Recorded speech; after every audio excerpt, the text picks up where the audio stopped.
Radio Sucesos 101.7 FM presenta su noticiero Sucesos con Milton Pérez y Verónica Larrea. Un periodismo libre para una democracia plena. Los hechos y las opiniones de los sucesos que marcan nuestro tiempo.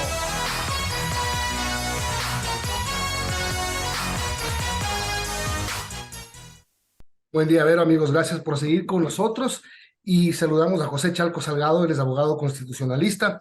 Gracias, doctor, por atendernos para analizar en estos minutos algunas cosas que han pasado y ahora en las últimas horas, casi en los últimos minutos, porque la nueva de la Corte Constitucional es que objeta parte del acuerdo comercial firmado entre Ecuador y Costa Rica que estaba, digamos, para aprobación de los congresos, de las legislaturas, tanto de Costa Rica como del Ecuador. Buen día.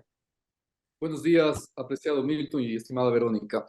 Yo creo que efectivamente estamos mirando los ecuatorianos una comprensión de lo que la Corte Constitucional es. Un órgano central de inicio, de cierre del sistema, pero con mucho poder. Y con mucho poder al interior del Estado que cuando no hay precisamente una rigurosidad, una fórmula técnica constitucional para actuar, puede llevar a situaciones de debilitamiento mayor de la institucionalidad del país y precisamente no a fortalecer lo que tiene que fortalecer una realidad tan frágil como la ecuatoriana, sino a generar mayores dificultades, mayores riesgos. Y como hemos visto en los últimos pronunciamientos de la Corte Constitucional, errores de alto nivel. Un juez constitucional, apreciado Milton, tiene que actuar apegado al orden constitucional, apegado al marco constitucional. No es que porque sea la Corte Constitucional puede alejarse precisamente de los límites. Ningún funcionario lo puede, pero aún menos el órgano que está convocado a cuidar y a ser guardián de la Constitución como es la Corte. Ahora, en el tema del acuerdo con Costa Rica, la Corte hace algunas apreciaciones sobre varios artículos de este acuerdo comercial. No es que lo rechaza, no es que se opone. Primero, ¿podría entrar a analizar este tema la Corte Constitucional? La Corte Constitucional lo que está mostrando precisamente respecto del acuerdo comercial con Costa Rica es de que daría paso a la constitucionalidad siempre y cuando se solucionen ciertos errores constitucionales parciales, dice la Corte Constitucional. Y claro, muestra además una Corte fragmentada porque existen 5 votos de mayoría y 4 votos de minoría. Y en esa línea la Corte Constitucional, vea usted cómo actúa en este caso, sostiene de que se podría dar paso siempre y cuando se hagan ajustes, se hagan arreglos, se hagan enmiendas. Si miramos los polémicos últimos dictámenes de la Corte Constitucional, por ejemplo, apreciado Milton, respecto de los intentos de decreto ley del Ejecutivo, ahí no hay salvedades, ahí no hay intentos de ajustes. Eso le iba a preguntar, ¿podía la Corte actuar igual con los decretos leyes negados? ¿Podía mandarle al Ejecutivo a corregir las cosas que considere que no son urgentes en este caso? O el no de plano y el no tajante es una actitud, ayer decía el ministro Cucalón, subjetiva de la Corte. Vea, Milton, hay un problema enorme aquí, y usted que es uno de los más importantes referentes de la opinión pública del Ecuador, lo sabe. Hemos visto distintos procesos de consulta popular, que requieren previamente el dictamen de la Corte Constitucional. Y hemos visto que la Corte Constitucional, en sus dictámenes previos, corrige pregunta, corrige considerandos, elimina lo que no debe estar para que sea más sencilla la decisión del elector, por ejemplo, en la consulta popular. Ahora mismo, en lo que usted acertadamente consulta, en el tema del acuerdo comercial con Costa Rica, estamos viendo lo propio.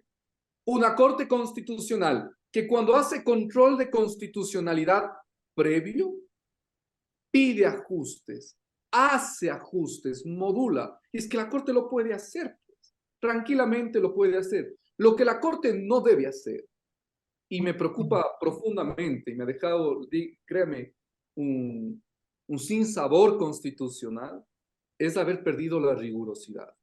¿Y por qué digo haber perdido la rigurosidad, estimado Milton y estimada Verónica? Porque dentro del dictamen respecto del decreto ley de reestructuración económica, que ya entró a valorar la urgencia desde hace tiempo y hemos dicho lo errado que está en ello, pero hay algo terrible que no es correcto de un juez constitucional. El decir calificativos y valoraciones respecto de otro funcionario. En el argumento 200 del dictamen 423 UE de reestructuración empresarial, el argumento 200 dice, reprochamos al presidente de la República. En otras secciones cita 3 veces la carta pública que envió el Ejecutivo y dice, el presidente acusó a esta corte. El presidente nos acusó. Cuando yo miro aquello, yo puedo decir que ya no estoy ante un juez. Estoy ante cualquier otro funcionario, pero ya no ante un juez constitucional, porque indudablemente, ya no hay garantía de objetividad e imparcialidad. 8:32, estamos hablando con José Chalco, abogado experto en temas constitucionales. Doctor Chalco, buenos días. Para entender un poco esta decisión de la Corte Constitucional, esta negativa, vamos, por ejemplo, sobre el crédito del decreto de ley sobre créditos educativos. La negativa de la Corte y su, digamos, su argumento central es que no cumple con criterios de urgencia. Y ahí dice, la institución explicó en un comunicado, no aborda circunstancias apremiantes, se trata de un problema estructural que data de hace más de una década y que nunca fue considerado apremiante por la función ejecutiva. De hecho, dice, previamente a la disolución de la Asamblea se presentaron 2 proyectos de ley que abordaron el mismo tema y que al no haberse calificado como urgentes de materia económica por el presidente de la República, se tramitaron de forma ordinaria. Esto dice la Corte Constitucional en un comunicado respecto, digamos, al argumento central de por qué la negativa sobre este decreto ley. A mi criterio, tiene lógica. ¿Qué pasa allí con esta negativa de este decreto ley sobre créditos educativos? Lo primero, estimada Verónica, la Corte Constitucional se ha inventado un test para medir la urgencia.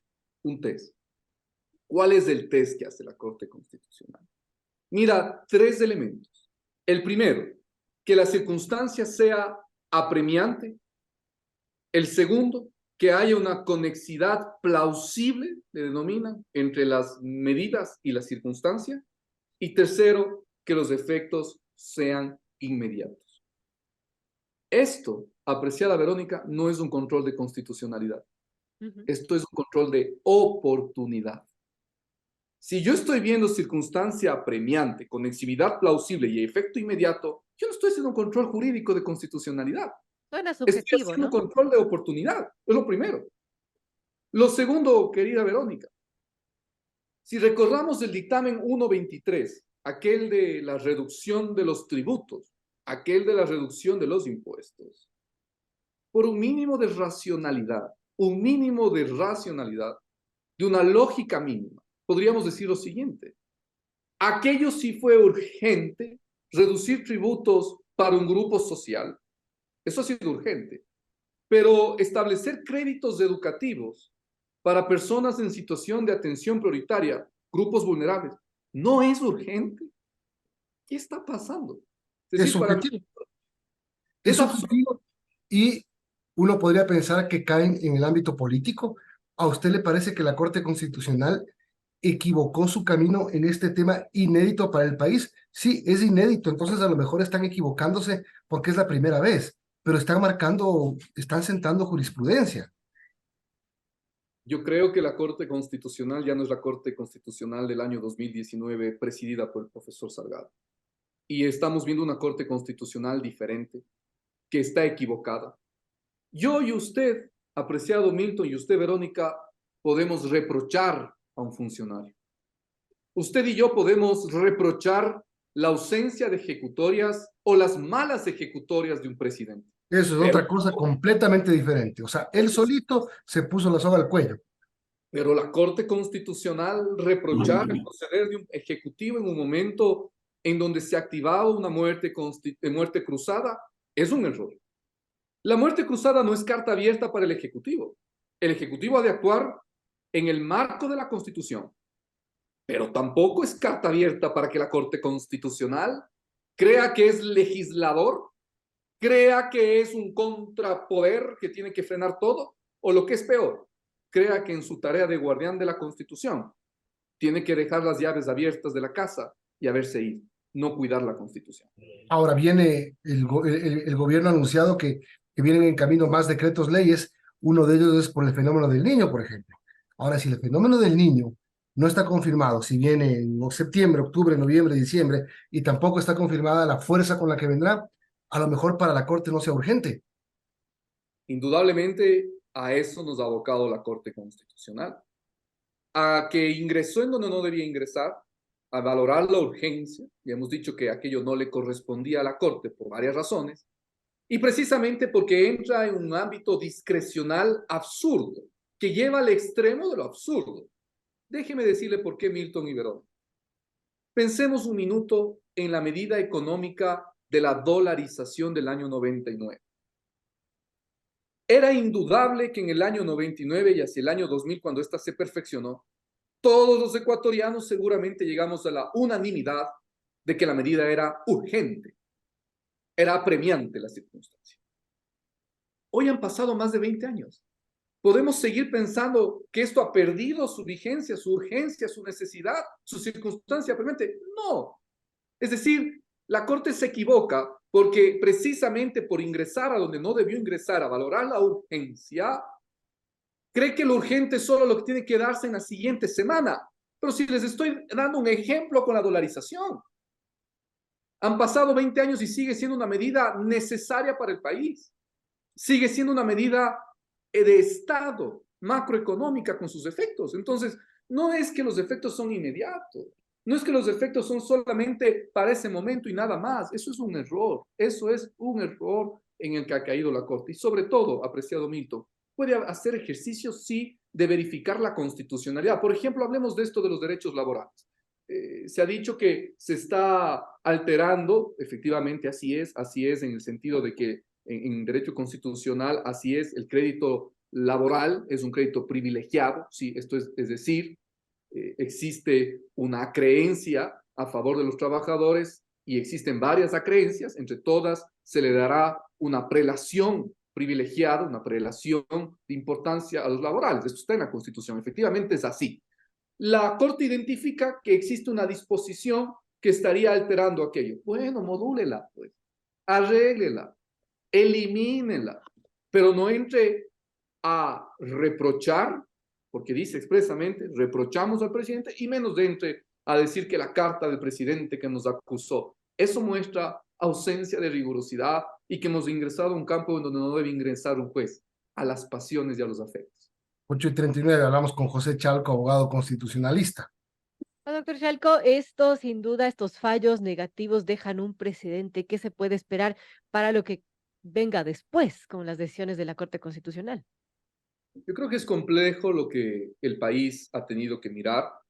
Yo creo que el país va a seguir mirando, lamentablemente, esta suerte de confrontación de instituciones, una confrontación que no hace en lo absoluto bien a nadie. Esto no se ajusta a la realidad de los ecuatorianos. Los ecuatorianos de a pie no están en los elevados argumentos de la Corte Constitucional. Los ecuatorianos de a pie están en la necesidad de precisamente salvar sus dificultades, sus acreencias, sus deudas, su serie de problemas económicos del día a día. Esa es la realidad de los ecuatorianos y yo creo que esto no está aterrizado a la realidad.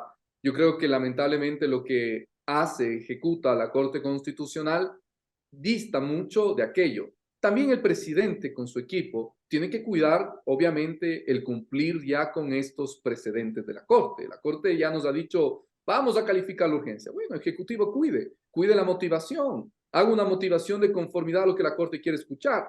Lamentablemente estamos ya inmiscuidos en el cumplimiento de un precedente de la Corte, pero la Corte se está confundiendo.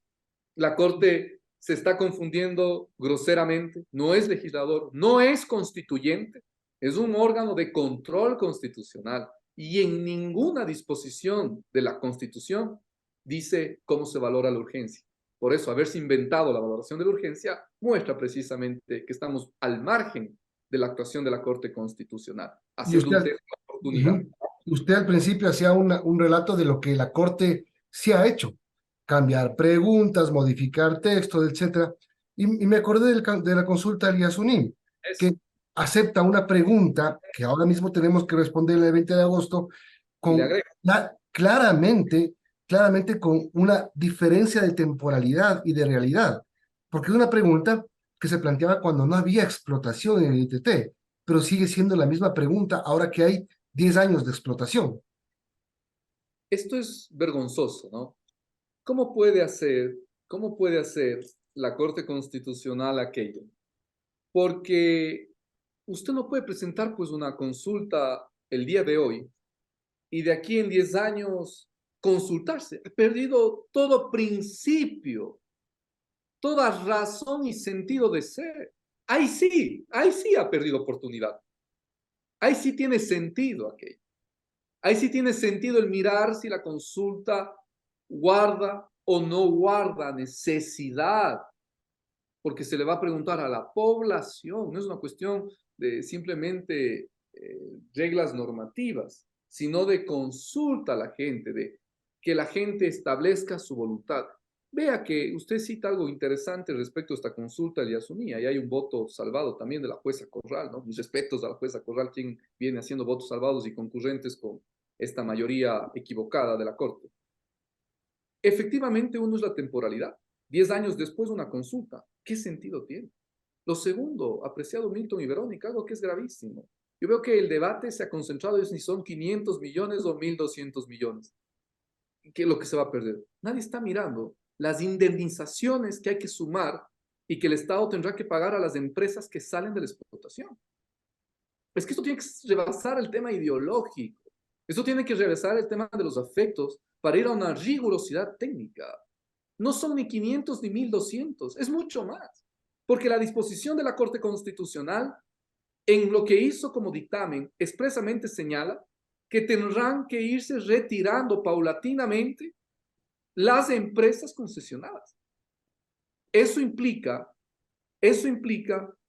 que aquellas empresas reclamarán,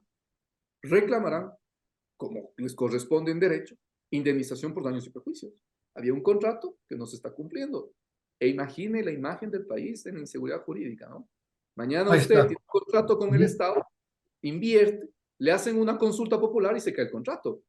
¿A qué estamos viviendo? Yo creo que la Corte Constitucional, lamentablemente, deja mucho que desear en el Estado, y lo que nos estamos planteando los académicos serios en el área constitucional es, efectivamente, ingresar el debate, las razones de un control a los jueces de la Corte Constitucional, porque no pueden ser omnipotentes, tienen que tener controles urgentes. Estamos mirando que la Corte en manos no sensatas, un poco apasionadas, pueden llevar a errores al país.